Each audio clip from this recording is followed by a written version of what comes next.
Hi everybody, welcome back to Picture John on YouTube. I'm really sorry. I know at the beginning of spring I said that this year was going to be the year that I was going to make loads of YouTube videos to help you grow loads of flowers in your gardens.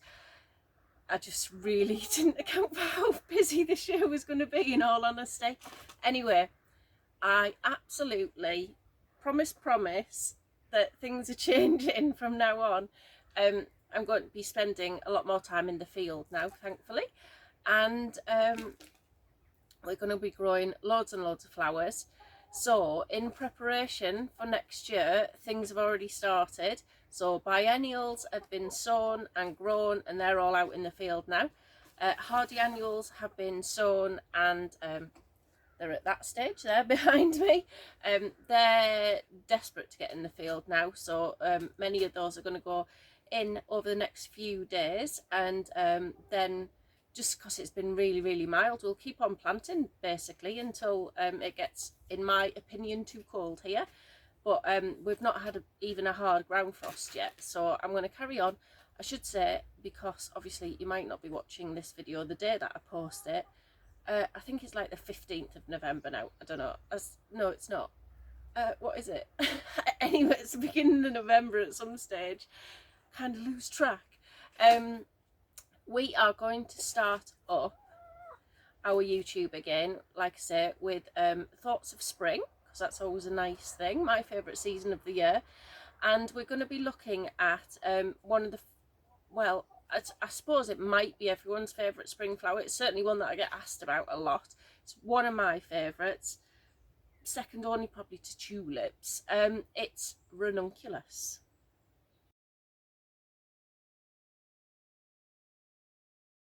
Let's start at the beginning, always a good place to start.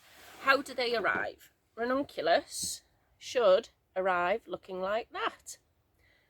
Now, where people sometimes go wrong is that the bulb packets don't always make it obvious about one really important thing that you need to do with Ranunculus and anemones. Ranunculus these are the little claws here, that's what they're called, Ranunculus claws. They come and they're like little shriveledy things that are dried up, and I'll just tell you now, I'll confirm it again later when we look at them again. That's the top there and that's the bottom. The little roots hang down and they come and they're dried from their growth last year. So the first things that we have to do is rehydrate them. It's nothing fancy. This is just one of my flower buckets. It's just got water in it.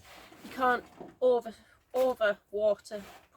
You can't put too much water in the bucket. You can over soak them. That's the one thing you need to be careful about. So they just all get thrown in there and then they're left to soak for about 8 hours until they swell up again. This is where the magic happens. Pow! Our Ranunculus have now been soaking for 8 hours in their bucket of water. So they've had a nice long bath, and rinse that one off a bit. That is now what they look like. So you can see from the little dried up root system before, it's all expanded and it just looks a little bit more healthy. It just looks like something that actually might grow now. So from this point, all you need to do is find yourself a crate. This is a mushroom crate. Ask at your greengrocers for one of those. You don't have to use a mushroom crate. Just an open top seed tray will do the job exactly the same. In the bottom of there, I have got approximately an inch, so a couple of centimetres of compost. It's spent compost out of the seed trays. You don't have to use fresh compost as long as it's not got any weeds in it or anything nasty in it like slugs and things like that.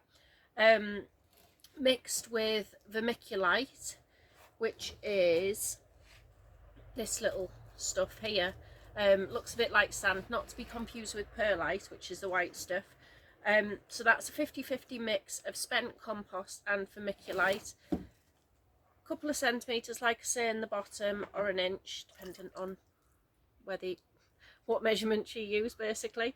And then nothing amazingly special here. All you have to do is just line all your little Ranunculus claws up in their new beds. Remember what I showed you at the beginning, so the root system hangs down over and that bit is the top, so try and plant them the right way up. They will right themselves if you make a little bit of a mistake, but let's try and be kind to them and make their life a bit easier.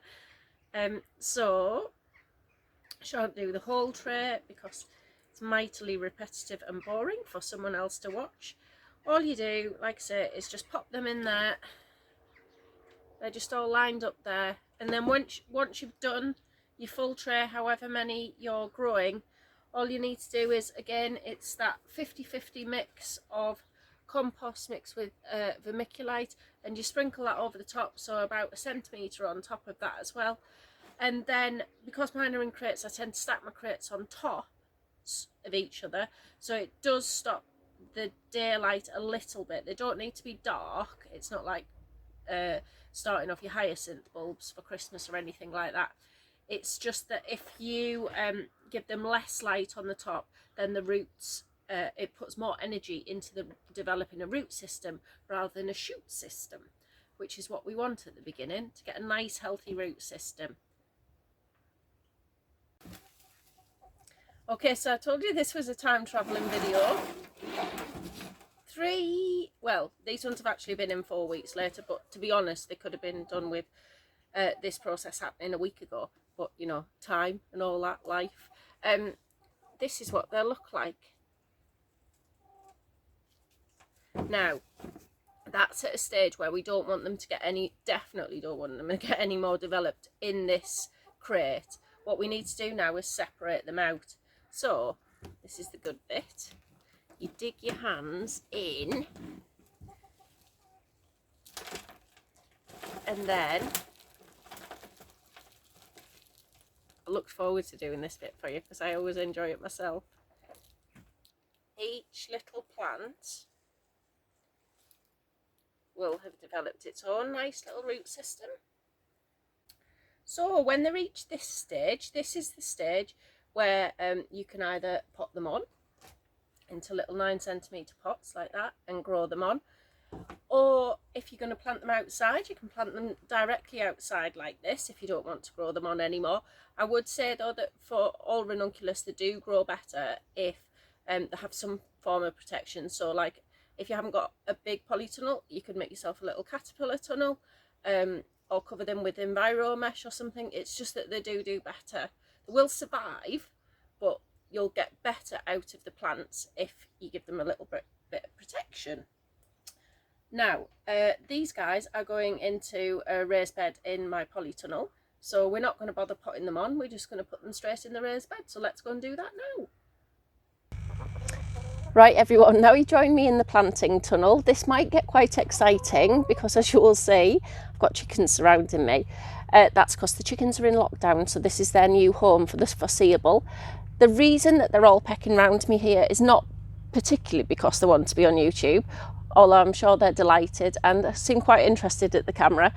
It is because in the tunnel, as you can see here and here, I've built some new raised beds for my Ranunculus and anemones this year.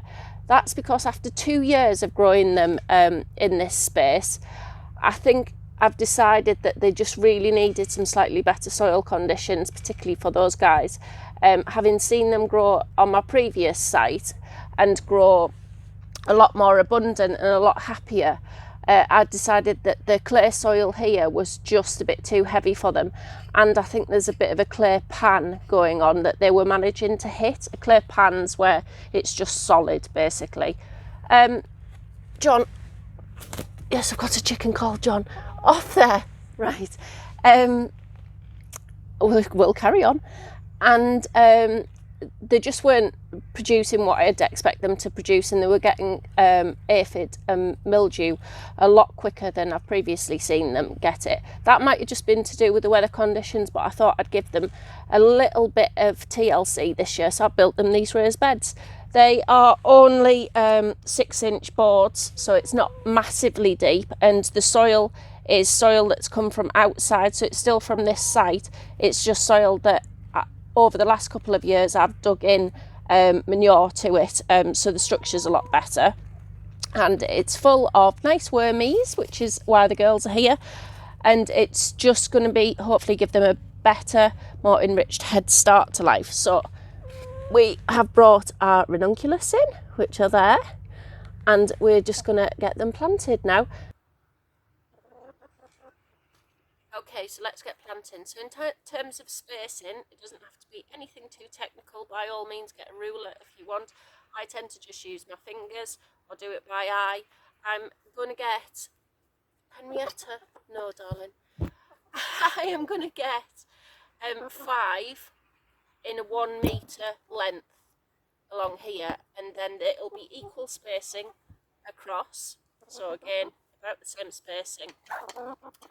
Little bit of a chicken fight going on there. What I'm not doing here, you'll notice, even though I do it on other parts of the site, is I'm not actually growing my Ranunculus through landscape fabric. The reason I don't grow these guys through landscape fabric is that they are a little bit prone to mildew, and if they were growing through landscape fabric, it just don't do that, don't start eating them yet. It would just keep the moisture in around the base of the roots, which can then lead you to get mildew earlier. So these Ranunculus are just going to be planted in open ground. Right, so there we go. I've got 25 plants in a metre square, so depending on how many metres you grow, I'd be expecting the Ranunculus, if they're happy, to be producing about 6 flowers, really good quality flower stems per plant. I will get smaller blooms off the side of that as well, but I'd say I aim for about 6 good quality stems per plant.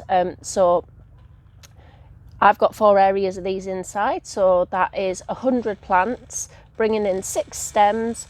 That's 600 stems off 4 square metres in this tunnel. That's what I'm aiming to get. And then we've actually got a lot more Ranunculus going outside in the caterpillar tunnels this year, which should then stagger the crop, because they'll obviously flower in here first because they're in raised beds, so they'll be a little bit warmer and they're in the polytunnel, and then the ones in the caterpillar tunnel should flower. So I'm hoping that the Ranunculus harvest lasts for about 2 months, 6 weeks, 2 months this year. Well, next year, you know what I mean. Anyway, so that's how I deal with my Ranunculus.